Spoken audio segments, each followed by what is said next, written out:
Hello and welcome to Currency Point, presented by me, Evan Lucas, for FP Markets. As always, please have a very good read through of the disclaimer in screen. Everything in this video is general in nature, none of it's relied upon as any form of personal advice. FP Markets does not know your personal scenario, nor your personal financial goals, and therefore none of it's relied upon as any form of advice at all. It is just general in nature only. 100 basis points. That now is over an even chance of being given to you on the 25th and 26th of this month from the Federal Reserve. That is what now needs to be thought of as probably a probable / likely case after an incredible inflation read. And it was incredible, because what about it that was so probably devastating is the word, is how broad-based it was. It wasn't just the fact that supply has been an issue.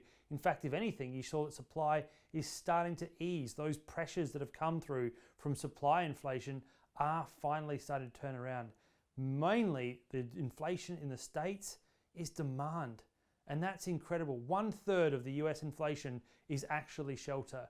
And now for a fourth month in a row, it is averaging more than 0.8 of 1% every month. It means that the inflation inside shelter, which is rent and also housing, is now up over 7.5% in the last 6 months alone. If you look at things like food and fuel, they are incredible. There's no doubt about that. Food, for instance, is up over 7.5% year on year, but it's fuel 42% in terms of where it's been from this time last year to where we are now. And there's no signs of it abating, because demand for fuel in the States isn't going anywhere, nor is more core products. And that, I think, also needs to be part of it. So why that matters is that if the Fed is going to front load all of their rate rises, they are going to have to go very hard in 2 weeks' time, because the next meeting of the Fed after their July meeting isn't until the very back end of September.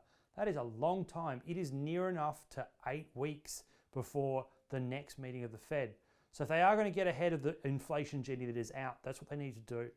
What that has meant for FX is one thing. As we've been talking about the whole year, the US dollar is king. Who would have thought I'd be standing here and saying in 2022 that it has been 20 years since euro dollar hit parity?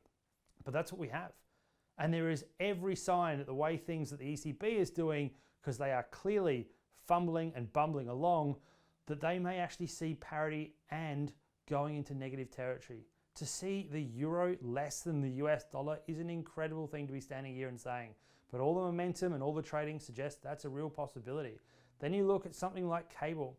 Again, 119 gone. It is on track to be touching 116, 117 by the end of the year if all things remain equal. The difference is at least the BOE is onto this and is trying to rein in inflation, the problems that the UK has, because there is a lot of them, there's no doubt about that. Then you look at Aussie US, and again, they are losing the fight at 68 cents. It just cannot get back. And that losing is an interesting one, because it's creating a problem for the RBA as well. It's putting an inflation pressure into goods. It is part of the reason why now the trade balance in Australia is monstering the record trade balance we saw back in 2011. And what's going on right now may never be repeated again. Certainly helps the government, that's great. Doesn't help our inflation problem. And that is why all roads continue to lead towards one currency, and that is the US dollar.